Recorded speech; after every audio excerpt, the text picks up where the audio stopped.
नाजरीन अस्सलाम वालेकुम। IND टुडे न्यूज में आपका खैर मकदम करते हैं।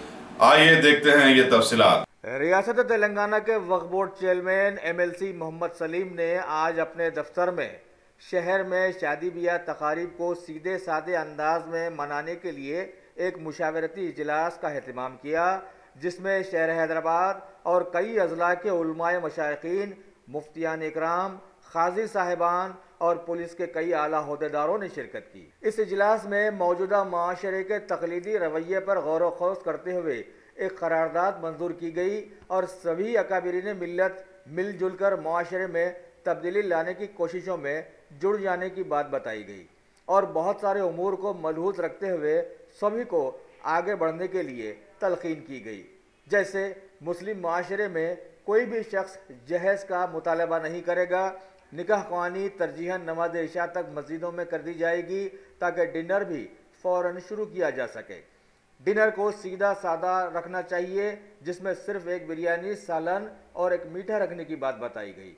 तकरीब और बारातों में किसी भी किस्म के असलहे का मुजाहरा ना हो, अगर ऐसा होगा तो उनके खिलाफ में पुलिस की कार्रवाई की जाएगी।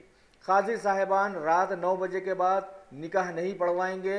फंक्शन हॉल का इंतज़ामिया नोटिस बोर्ड पर यह ऐलान लिखवाए और पार्टी को बता दे कि रात 12 बजे के बाद लाइट बंद कर दी जाएगी, लिहाजा इससे पहले शादी खाना खाली कर दिया जाए।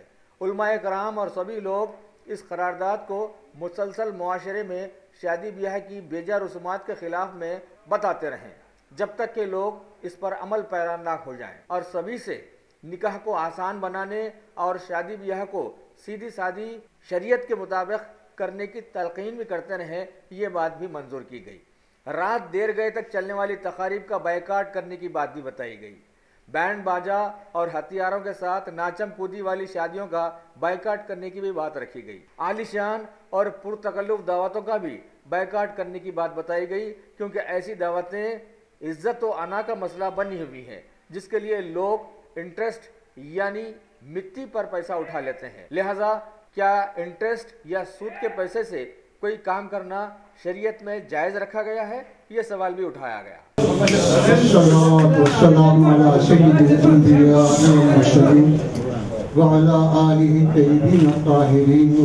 लेकिन देखना यह है कि काबिल अहमद की सरकार इन तजावीज़ के अच्छे होने में किसी को कोई कलाम नहीं है। ये काम होना है और इसके लिए पूरी मिल्लत को जिद्दोजहद करना है। ये चीज़ आज से नहीं बरसों से चली आ रही है। इससे पहले जामिया में हमारे बाबूराव साहब आए थे, इस ताल्लुक से फतवा भी लिए, खाने तो आप खुला, लेकिन अगर उसको 12 बजे भी कर दिया जाए तो कोई हर्ज नहीं कर। तो अब यहाँ पर 2 मसले हैं। एक तो मजहबी लोगों का अपने आवाम को, मुसलमानों को तरगीब दिलाना और उनके लिए इस्लाम माशरे की जिद्दोजहद करना एक हमारा फरीज़ा। लेकिन इस काम में हम उस हद तक कामयाब नहीं हो सकते जब तक कि कोई कानूनी गिरफ्त उन पर आए तो अपने रविश पर है। इसलिए बाजारों में बताते हैं कि 11 बजे के बाद कोई दुकान पर खुली है। तो ऐसा कानून अगर शादी खानों पे भी आप ला सकते हैं, तो अगर ये कानून ला लिए तो सारी खराबियों का सद्भाव हो सकता। बिल्कुल निकाह 11 बजे कर, 10 बजे कर, क्या शादी खाना 11 बजे बंद हो रहा, तो खुद ब खुद मजबूर है 7 बजे कर दे। अगर आप ये नहीं करके बोलेंगे साहब भाई साहब ये करो, भाई साहब ये करो, तो भाई साहब कोई मानने वाले नहीं, कोई सुनने वाले तौर पर ऐसी कोई पाबंदी लगाई जा सकती है कि वो 11 बजे हो या 12 बजे हो बंद हो जाए, इसके बाद शादी खाना खुला न रहे। जो कोशिश करना है मजहबी जमातों को, मजहबी उलमा को, मजहबी लोगों को, वो अपनी कोशिश जारी रखना और तरगीब देना है। अब इस वक्त जो खराबियां हैं वो सब पर आया है, किसी से कोई पोशीदा नहीं। जैसा कि हमारे पुलिस अहदेदार ने बताया कि बाजार हम ये सुनते आए थे, हमारे बच्चे बेचैन हो रहे हैं, हमारे बीमार बेचैन हो रहे हैं, लेकिन ना कोई सुनने वाला है, लोग आके कोई पूछने वाला है कि बाजार गैर कानूनी क्यों है। अगर पुलिस भी इस बारे में मौसिर लगा करे और कानून के मुताबिक अमल करे और किसी की कोई रियायत, किसी के कोई मुरव्वत से काम न ले तो फिर हम अपने मजहबी जो तरगीबात हैं, मजहबी जो उनके रहनुमाई है, हिदायत है, उसमें आगे बढ़ सकते हैं। तो इसलिए दो चीज़ों की ज़रूरत है, एक कानूनी गिरफ्त और दूसरे मजहबी तरगीब और तशवीर। तो इसमें हम कामयाब हो सकेंगे, वरना सिर्फ ये वादो नसीहत के सिवा कुछ बाकी नहीं है। बुलाए एक जगह बैठ के अब डिस्कशन किए, तो मैं सोचता हूँ अभी मैं सलीम साहब से बताया, जो हम बताते जा रहे हैं, डिस्कस करते जा रहे हैं, उसका एक मिनट भी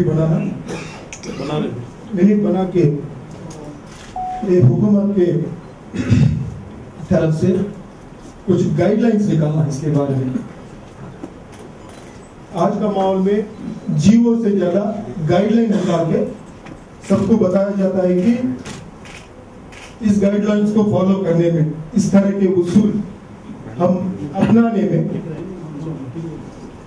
शहर का शांति और सबका भलाई और इसका एक महत्व है, एक सीमा बनाया गया जिसके आगे पुलिस कम होगी, कंट्रोल कम होगी, जिससे आपको तकलीफ हो सकता है। इस टाइम को बढ़कर आप कुछ करेंगे, अब सुरक्षा इतना नहीं, इनको हम ऐसा उसूल बनाएंगे तो मुश्किल होगा। उनके शादी का ना अगर हम बताएंगे 12 बजे बंद होना, 1 बजे बंद होना, तो इनके लिए थोड़ा मुश्किल, क्योंकि वो टाइम मान के चलते, मुहूर्त एक चीज होता है। जहाँ तक क्रिश्चियंस मुस्लिम्स किताबी, इसको मानने में बहुत सारे फायदा है। एक दो चीज मैं बताता हूँ। हमारे बच्चे जो पढ़ के उनके अपने जीवन में कुछ पाना है, कुछ अचीव करना है, कुछ बनना है, कुछ बन के दिखाना है, उनको हम कैसे आदत में गिरा रहे हैं। ये देखिए, हम रात जागेंगे, दिन सोएंगे, दिन देर से उठेंगे, तो हमारे बच्चे लोग भी ये देख के मान के चलते हैं, तो उनका पढ़ाई का क्या होगा, जो हमारा भविष्य है, जो हमारा फ्यूचर है, उनका हम क्या बता रहे हैं, हमको हम क्या करके दे रहे हैं। एक बहुत मौत भी रहते हैं इसमें, और जो जितने बिजनेसमैन है वो लोग भी 3-4 बजे उठ रहे हैं, तो सुबह तक जग के जो है, और जो गवर्नमेंट जॉब जो करते हैं वो लोग भी जो है ना जॉब को नहीं जा सक रहे, एब्सेंट रह रहे उस दिन, तो उन लोगों को भी मेमो मिल रहा है गवर्नमेंट से। तो लिहाजा जो है पकड़े गए तो पकड़े गए, नहीं तो कुछ भी नहीं, तलवार लेके नाच रहे हुए सो। मगर डीसीपी साहब भी जो है ना सख्त तरीके से जो है ना गार्डन सर्च भी जो कर रहे हैं आप लोग, बहुत अच्छा है और वो करना भी चाहिए आप लोग को। एक अलग बात है, मगर इन लोग प्रैक्टिकल भी आज सेकुलर काम करके हमारे केसीआर साहब बता रहे हैं, ये तो सबको मालूम है। और पुलिस भी यहाँ की फ्रेंडली पुलिस है, और ऑल ओवर इंडिया में नंबर 1 पुलिस हमारी हैदराबाद की, तेलंगाना स्टेट की है। और तेलंगाना में जो है ना आज फ्री ब्रैंक जो है ना रात में भी अपने महामहिने निकले तो कोई रोकने वाला नहीं है, कोई आंख उठा के देखने वाला नहीं है। दूसरे स्टेटों में जो है ना 7-8 बजे के बाद में निकल नहीं सकते रोड पे, तो कहीं भी कुछ भी प्रॉब्लम होता है, यूपी में, नॉर्थ में, जिधर भी जाओ, यहाँ अपना हैदराबाद पीसफुल है और फ्रेंडली पुलिस है, अपनी पुलिस भी नंबर 1 है इंडिया में। मगर आप लोग का भी काम है, सब मिलकर पुलिस को भी सपोर्ट करेंगे हैदराबाद में, क्योंकि आज की तारीख में क्या है, असर में निकाह होता 5 बजे, दूल्हा आता 11 बजे, 11:30 बजे, फिर वो शादी चलती 4 बजे और खाना 2 बजे तक खाते। 2 बजे खाने से क्या होता, पेट की हालत, पेट खराब। और 5% लोग बदमाश है, 95% पब्लिक अच्छी है, तो वो पब्लिक को भी 5% लोग खराब कर रहे हैं। तो इसमें पुलिस की सपोर्ट पूरी तरीके से रही है और पुलिस पूरी तरीके से मदद करेंगी, तो इंशाल्लाह ताला आने वाले टाइम में जो है और यहाँ के हालात और अच्छे हो जाएंगे, और हैदराबाद वर्ल्ड में जो है ना जाना माना जाएगा। वर्ल्ड से भी कुछ लोग जो है ना यहाँ शिफ्ट होने के लिए देख रहे, पहले जो है बेंगलुरु, बम्बई ऐसा जाके शिफ्ट होते थे लोग, उल्टा बम्बई से, बेंगलुरु से लोग आके यहाँ रहना चाह रहे, क्योंकि केसीआर साहब की गवर्नमेंट एक इतनी अच्छी गवर्नमेंट चल रही है। क्योंकि महेंद्र रेड्डी साहब, हमारे डीजी साहब, कमिश्नर साहब, ये लोग एक टीम बना के जो पुलिस डिपार्टमेंट जो काम कर रहा, फ्रेंडली पुलिस बोलते, बिल्कुल उसी तरीके से प्रैक्टिकल में है। और केसीआर साहब का भी जो है ना पूरी तरीके से सपोर्ट है आप लोगों को, पुलिस को भी है, आवाम को भी है। केसीआर साहब एक सेक्युलर गवर्नमेंट है, हर कम्युनिटी, क्योंकि मैं पूना गया था परसों, तो लिहाजा खाना भी जो है 11:30 से 11:45 तक खाने का इंतजाम खत्म हो जाना चाहिए। वो 2 किस्म के तजावीज़ हैं, ये एक जो मुसलमानों की इस्लाह से ताल्लुक़ रखती है, दूसरे इंतज़ाम से ताल्लुक़ रखती है। हुकूमत को जो पेश करना है वो इंतज़ामात से मुताल्लिक़ तजावीज़ पेश करना चाहिए। क्या करेंगे? बस हो जाएगा। अब हर एक का ख्याल रखेंगे तो दुनिया में जीना मुश्किल है।